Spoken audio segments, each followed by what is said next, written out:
Alright. What? Alright. Stop tayo dito. Makikita po natin ang aking... Ayun yung kakambal mo lamang.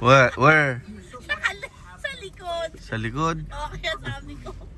Parang may... No, look. Ayan po ang aming bahay sa gabi. Wow. Nagkabit na po tayo ng Christmas light. Dinamay pa yung halaman. Parang bumagsak. At sa pagkakabit niyan, muntik pa akong mamatay. Buti na lang, Buhay. buhay pa tayo. Oh, di ba? Ang ganda.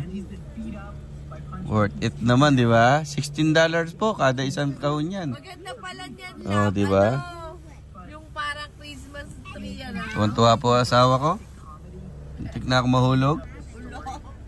Tuwan-tuwa po siya. Merry Christmas, tol. God bless.